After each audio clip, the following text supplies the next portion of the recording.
Olá, bem-vindos ao canal Cuidando de Pessoas com Feridas e Estomias. Eu sou Isabela Gonzaga, enfermeira, estomaterapeuta, e nesse espaço a gente conversa um pouco sobre o cuidado a pessoas com feridas e estomias.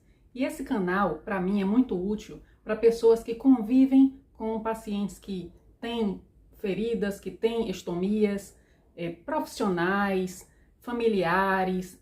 Muitas vezes eu recebo nos comentários depoimentos, perguntas, sugestões. E na semana passada, uma amiga, uma seguidora, chamada Lidiane Pereira, me fez um pedido através dos comentários. Faz um vídeo falando sobre prolapso de colostomia. Então, Lidiane, muito obrigada pela sugestão e aqui está seu vídeo. O prolapso de colostomia é uma complicação até comum em pessoas que têm colostomia ou ileostomia. E o que é o prolapso? É a exteriorização da alça intestinal pelo orifício da estomia. Então é como se a alça, o intestino, começasse a deslizar pela abertura e aí a alça fica mais para fora. É uma situação um pouco assustadora, gera muita insegurança, muita ansiedade, principalmente por parte do paciente e do familiar, que não entende o que está acontecendo, né? Por que essa alça, por que essa colostomia está ficando mais para fora. A gente considera prolapso quando a alça intestinal ela desliza, ela exterioriza mais do que 5 centímetros. Então, é normal, é desejável que a colostomia tenha uma certa protrusão, que ela seja um pouquinho mais alta do que a pele ao redor. Até 4 centímetros a gente considera uma protrusão normal.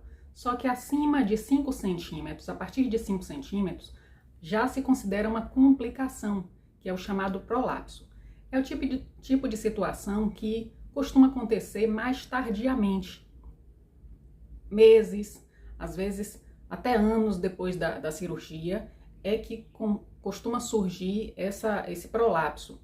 Tem outras complicações também, que é a hérnia, outras situações que acontecem mais tardiamente, em questão de meses ou anos depois da cirurgia. São as chamadas complicações tardias. Mas nesse vídeo a gente vai falar só sobre o prolapso. E o que gera, o que pode causar o prolapso da colostomia? Tem várias situações. A maioria das causas estão relacionadas à técnica cirúrgica.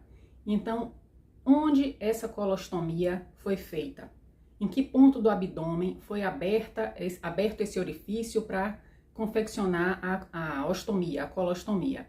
É muito importante que essa abertura seja feita na região do músculo reto abdominal. E por que isso? Porque esse músculo reto, que fica aqui na parte dianteira, anterior do abdômen, é ele que vai dar sustentação para segurar essa alça intestinal. Quando essa abertura, quando esse orifício da colostomia é feito fora desse músculo, é como se a alça ficasse sem sustentação.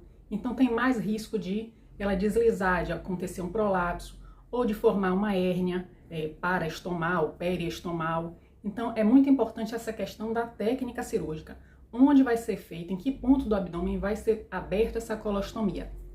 Inclusive, a escolha do local, a demarcação do local da colostomia é feita pelo enfermeiro estomaterapeuta em muitos casos, em muitos lugares. E a gente tem uma técnica para selecionar em que local vai ser feita a colostomia. A gente faz isso no pré-operatório, junto com o paciente. A gente utiliza alguns pontos de referência para delimitar o melhor local onde vai ser feita a colostomia. E isso vai prevenir complicações, vai facilitar o manuseio do equipamento coletor, vai trazer mais qualidade de vida para o paciente. Se você tem interesse em saber como é feita essa demarcação da colostomia, escreve aqui nos comentários que eu posso fazer um vídeo explicando essa técnica. Voltando um pouco a falar das causas do prolapso de colostomia. Além da técnica cirúrgica, tem também questões relacionadas ao paciente. Então, pacientes que têm um abdômen muito distendido, que tem um aumento na pressão abdominal, seja por obesidade, seja por ascite, que é acúmulo de líquido no abdômen, qualquer situação que gere esse aumento da pressão abdominal, pode ser um fator que leve ao prolapso. Também tem situações que geram esse aumento de pressão, por exemplo, vômitos persistentes no no pós-operatório, né? Aquelas pessoas que têm alguma situação que gera esse vômito persistente, isso aumenta a pressão intraabdominal. Tosse crônica, doenças que levam o paciente a tossir de forma contínua no pós-operatório também aumenta a pressão abdominal, é um fator que pode desencadear um prolapso. Então são várias condições relacionadas à técnica cirúrgica e relacionadas à condição do paciente que aumentam o risco de você ter um prolapso nesse pós-operatório. E o que a gente faz para manejar, para contornar essa situação do prolapso?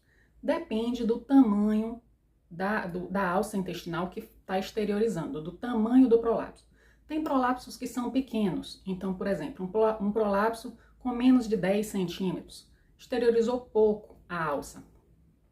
Pode ser possível manejar, contornar essa situação somente utilizando um equipamento maior. Então, no mercado a gente tem bolsas de colostomia com placas de aros diferentes. Então, você pode usar uma placa com um aro maior, com uma bolsa mais ampla, para você conseguir acomodar essa alça, acomodar esse prolapso.